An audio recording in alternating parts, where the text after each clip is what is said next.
What's up, Alphas? It's your boy Alphas LMA, looking cute, looking clean, looking sexy, and we here to talk about some of that crown action from the Queen Serpent, where we learn a little bit about Catherine, a little more about her, a little bit as she seems to be a little older. But we're gonna stay in the present for a minute as she is walking with her favorite maid, Rahima.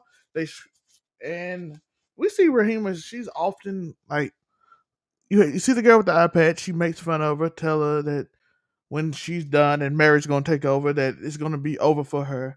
And we also see that the guys laugh at her. Rahima gets them back though, but they basically essentially laugh at her. And she goes to her and said, "Those people, the boys out there mailing me." She said, "What you gonna do about it? You gotta do something about it." That's how I taught you. We also see her going on the stroll. That's a nice looking forest, by the way. They're going through the stroll. She says she sees someone.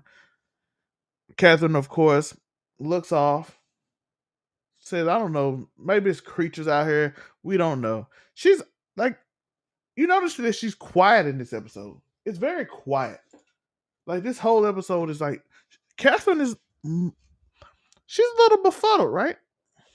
Because she's still thinking about what happened in the last episode and when she received a letter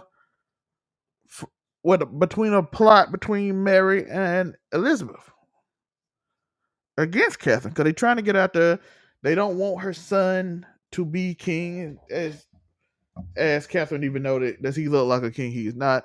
Mary wants to take that over and not give her a chance. But the problem is Catherine needs proof, right? She needs proof, legit proof that they are trying to conspire against her. And that probably is in Mary's room, right? She tells Rahima, of course, it's a bad situation. Everything is at stake. The future of France, we are intertwined souls. And if I get in trouble, you get in trouble because all these people hate you because you're my favorite maid, right? So if I get hated, you get hated. Our fates are intertwined. As we saw in this episode, Rahima is really beholden. She's taking advantage. She told the two guys to ultimately pull your pants down. I thought one of them was bigger, my bad, and got them dudes in trouble, and they was upset because she said they flashed her, and she said anybody that messed with her got to go through the queen, and of course they don't want to do that. Problem. Like, I gotta hurry up, do what she says. That's present day. That is present day, and we could go back to now. We're in the past on the story she's telling. She knows that she is in a struggle with her marriage. We see her and her cousin Diana, and she is basically the queen in waiting in just name only. And you also see a royal seal, which incorporating the H and C from Henri and Catherine, which includes a hidden D for Diane, of course. Again, this is the problem. Diane is interjecting herself and says she has just as much. She basically is talking to each other. They're making little quips to each other. They even have Henri in the room, and of course, he picks to go to bed with Diane. You know how that goes. We see Catherine is angry. She wishes for Regari to was back to do his little magic, and Matilda realizes that this is bad. Like, you don't want him. It comes with a price. You don't want to have to pay that price for doing business with that man. Because last time you cost a man his life because the situation was set up perfectly, and you had to take over that. It's always too much in return. You can never go back. You can never go back. Once you do it, it is a steep cost. More than usually you are willing to pay, more than you expect to pay. You think it's just an arm and a limb. No, it's a lot more. Lives are at stake when you give him that. And she reminds him that, hey, listen, Albus had a convenient miscarriage because she didn't want the baby with the king, and you got a pregnancy out of it. As we see the older son, I think this is our first time. This our second time seeing him in this. They had a little time. Well, this is our first time. They had a time skip. She got older. Hold up, did she get older? She got older in the last episode. I'm sorry. I'm a little further ahead because I didn't do last week's preview, and I do apologize for that. I did watch both episodes, so I don't want them to be quite mixed up today. We see Henry. She warns Henry that the Holy Roman Empire will go to war with you if you don't step up and do what you're supposed to do. Of course, they convince him that no, it won't happen. Then all of a sudden, we get a head sent back. We saw at the beginning of the episode, of course, the Protestants and the Catholics, they taking advantage of each other. Even the Protestant regular people are getting taken advantage. The hairdresser is taken advantage of by the Protestant church. Like, you will have no king's favor if you don't use me, which all leads up to her being what we're gonna talk about later, Regent. Because Henry is preparing to go to war after they send ahead. He wants to be like his father, king. Of course, he brings Diane leader. She walks out. She said, "I have just as much power as you," because she did essentially set her up to be I don't know what the word was, but she sent Diane to be. Y'all can help me with the whatever the word is. She sent her out to be this a position of honor, but she sees it as a way of getting rid of her, and she won't be close to the king no more. So of course she doesn't like this position. Henry proposed is now going to war, and he wants Catherine to be regent because he trusts Catherine. This is a big gesture because that gives Catherine direct power over situation and direct decision making, and she's in charge until he comes back. Of course, the Protestants and the Catholics, they don't take her seriously.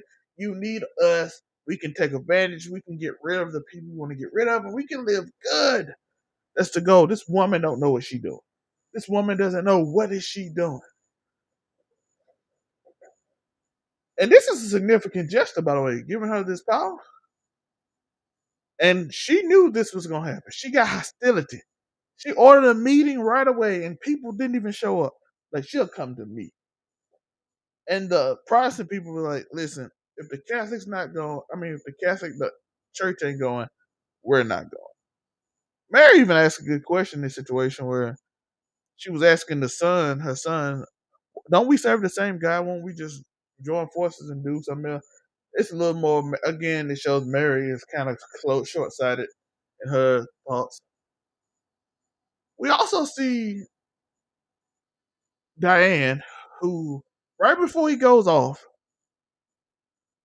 she's been taking this gold that she's gotten from Angelica, and she's been taking it, and it's made her kind of more beautiful and everything, which the show kind of it just made her like glow a little more and stuff like that, just to make up what they did in the show. But she wants her to drive her mad, right? And I forgot this part, but it did happen after this too. She drunk it again. She like, I'm not giving you no more. You have to stay calm. I only can give you doses. And you see it, she like, no, why you can't give me more? But it ain't got bad yet. She's and Angelica's afraid that Catherine will find out, but she wants control of the supply. She tells her that together we might accomplish greater things, Angelica. Of course, Avis is the girl that Angelica's dating. She's suspicious. She tells a guy to follow her. She says she's in love with her, but she will not be fooled by what's going on. Then we have the official thing, which I kind of skipped over. My bad. I'm sorry, I put this in the wrong spot. But this is what she told her. What I said earlier, why she's just as important as she is. Henry formally introduces Catherine as the regent, wanting the guys to behave and do as she is told, and that she is in charge. Of course, Francois, Duke of Guise, is Henry's second in command, leaving only Charles to call to be there. Which, if you've seen Charles throughout this episode, his mother is a demon. Of course, he bids his family farewell. He leaves with Diane. They got these little fancy clothes. Doesn't look like he's gonna be tough at all. And of course, they get over there, and Diane comes with a strategy and convinces him not to go to war. I know I'm skipping around a little bit, but all this goes together. All of this goes together. She convinced him not to go to war. Some people like, you gonna be a coward. He even said, Henry even told her, listen, my father always fought in the front line. He got all the glory. He got all the honor. He gets all of this stuff together. Why in the world would I not be on the front line? She's like, you're smarter than your father. You're better than your father in that way. So you are more valuable to the group than he is. Than he was. He was a fighter. You're not that person. Be wise in your decision making. It's not a good idea. He looks weak. He's a prideful dude. He wants to be king. This is his first significant action as the king, as his father passed away early in the episode. And now he has to do these duties that he's not used to. And of course, like I said, he's not used to this. Now, Catherine, this leads to Catherine having a problem because she has to deal with funding. She calls up the Privy Council, which I said earlier, they didn't show up. And she goes to them, and they both ask for different things. She says they both tell her you have to go to Parliament and do what you have to do in that and have a vote. And if you can get the vote of any group, you can get the funding from that group. So you have to pick a side. They're essentially telling her to pick a side. You have to pick a side, and she goes to these meetings. She rolls her eyes. She knows what's going on. They both trying to play her. They trying to get rid of the other one so they can get the power and position and structure in the kingdom while Henry's gone. They feel like she's a weak person. She doesn't play the game. She knows she has to convince Parliament to do this. She gives a rousing speech, tells them that listen, this is for your king. They are fighting from you. They are doing this. They need food. They need supplies. You go out there and you get it for them because they are fighting for you. And we need this. And the the Protestants said all we want to do is be heard. They like the speech. They get fired up. They're like, yeah, Pierre Marquez accepts it. And she even states the people only want to be heard. She said, I want an audience with the king when he gets back. That's all I require. And all the Protestants got together and wanted to join because they wanted to hear the king because the king is Catholic. So the Catholic Church is all not Catholic, the Holy Roman Church is Catholic. Are the ones in his ear, and they want to be in his ear as well. They got a representation, but they not really there. The only representation, as Pierre said, is people stealing from us. The Bourbons, of course, are not happy. They can't believe they won the support without their help, and they get nothing in return and say they're assholes. And the and the and of course the other group, the church, like we're irrelevant now because of the government is split between each other. The guys' reaction to Antoinette is the mother of the guys. She is furious that Antoine let Catherine out with him, and but and she's upset him. She calls him irrelevant. She calls him worthless, basically. And they had this scene earlier where she was actually stating that he was cool, and he asked her like, "Maybe you just broke my father's confidence. Maybe that's why maybe that's why he's not confident. Maybe that's why. Maybe you broke his confidence, and then you gaslight me to be this person." We see the king and Geis come back. Geis is loved. He is very what's his name? He is loved basically. He comes back. Henry comes back. He gets the rope. He like, oh no, the king can get the love too. He like, no, it's yours. He looks at Diane. He's disgusted. He's upset. Diane even goes try to go to his room. He like, I don't want to see her. He even like, I'd rather ride with my wife. The king's guard wouldn't even let him in the chamber. So now she's got desperate. She's gotten desperate. She's taking all of this. She tells Angela to come to the room. She drinks the whole thing. She kisses Angelica after she confronts her about taking too much. And Apis in this situation found out that she did that and returns the ring that she gave her early in the episode because that's when she confronted her. She gave her a ring. I forgot to mention that. There's a lot going on in this episode. Shout out to this episode. Henry, of course, takes his wife out for a ride. She tells him she wants a small favor after he got the funds. She's like, sure, whatever. She wants Pierre, who stepped up for her in the parliament in the process, to get into the king's ear, as he said. Pierre's like surprised she kept her word, and he just unloads on them.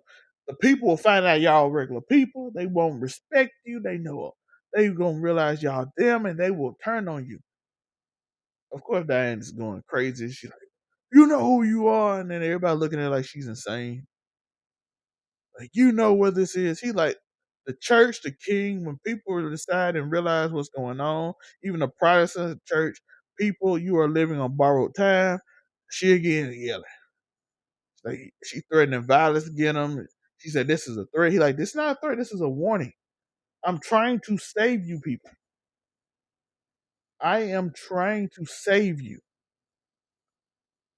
And we looking at this, and she seems unhinged. Diane is unhinged. This was a great scene, by the way. She is clearly unhinged. She tells Henry to basically not fight. He calls her royal mistress, who is seen and not heard. Everybody laugh. She says God appointed Henry the king. He chose her as the mistress, and she stood there proud. And Pierre replied, "Not my guy." He turns away. Diane, crazy self, snatched the knife and cut him in the throat. She falls on her knees, says she did it for Henry, and he's murmuring that he's forgiven her. She is unhinged off that gold. She drank gold and went crazy. She snatched that man. You know that's kind of leading to what's probably gonna happen in the future. Catherine is going on a retreat because she had to go away. You gotta get this crazy woman away from us. And of course, Henry's continued betrayal. He sends her away because she's unhinged. He said he forgives her. She's greeted by Diane with Angelica there. She got no punishment, by the way. And she decided that she's kicking Diane out. But of course, Diane got a plan. She says it's gonna be a country home for me and Henry. For me and Henry. Basically, Henry sent her away just to have a home for his mistress when he gets tired of being in the kingdom. So he's gonna go to his home. And then you see Catherine walks away talking about who will get rid of this troublesome woman. Like she is still up there. Then you see a scene with Regeri. He's in this bar. You see Montmercer again. Shout out to him. That dude was amazing. He's an amazing actor. They both drinking. He tells him to tell me your future. He said you're gonna be thrown away by a kingdom. Pick a fight today, and that you're getting older, and it's not the smart thing to do because you're getting older in the fight. He says you're not a phony trickster, which he claimed he was at the beginning. You are actually a fortune, and threw him like a coin. And as soon as he walks out, he gets in a fight with a man who said, "You want some help, sir?" He's like, "I want your daughter." And then you're like, "No, that's my daughter. Are you crazy? What's wrong with you?" He gives him a bunch of gold. He's like, "Yo, I'll talk to her for you." He basically gets in a fight with her. And that's they get in a fight and they are going at each other. And the daughter promised, like, "That's my father. He hurt my honor. That's good. But I would like one request. Take me with you." He's like, "You don't know where I'm going." And she's like, "That's the point. Take me with you. You fight over my honor. At least you're a decent person. I can trust you." So now we got a young girl that's following Montmorency around. I hope I'm saying his name right. Mont Morris. I can't know his name right. And that's how this story starts. And then we get into the present. Rahima tells that she is willing. She's getting into this role. She's getting really deep into this role of being this mischievous girl who gets what she wants and manipulates situations because she got a little power because the queen loves her. So she tells the queen that she's going in the marriage room. She's like, "Good."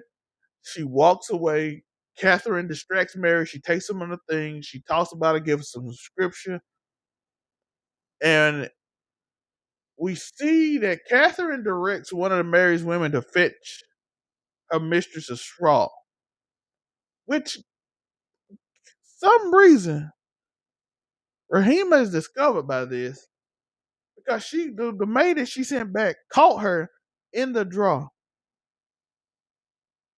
while she's looking through Mary's belongings. And I'm curious now. I'm excited for next week because I want to know, why did she do that? Why do y'all think she sent the straw, the maid, to check on this situation? Why would she do that? Is she testing her loyalty? Would she snitch? Is she just? But who knows? Catherine does whatever just to does whatever. Sometimes she does whatever just to do whatever. And oh, sorry, my computer blacked out a little bit, but I don't know. Let me know y'all thoughts. What do you think she did that for? Because I'm curious. Why did she? It seems like she betrayed Rahima, or is she trying to test how smart Rahima is? Can she get her out of this situation? 'Cause what can you tell? What can you tell this person that's looking you going through Mary's draw, who is a essentially a princess queen? What can you say to get out of this situation? Is she testing her intelligence? Is she testing her loyalty? What is it? Y'all let me know what y'all think it is. And I appreciate y'all for watching. Again, I appreciate y'all. Remember to keep stomping. I know it's a little shorter review. I'm gonna have a more bigger one last. And I apologize for not doing a review last week. I was focusing on something else. So you will get it next week. So be here next week. Probably a little earlier. It'll probably be at 7 Eastern next week. So be here for that. I appreciate you. Unless y'all like this time and want me to do it this time, I will do it at this time, which is right now, it will be at 12 Eastern. But I appreciate y'all. House of Dragons review is up. Um, Anime channel, sports channel, all those channels. If you're interested in that, we got the overall 99, every type of channel. This is basically the review and podcast channel. I appreciate y'all. Like and subscribe, notification bell. Peace.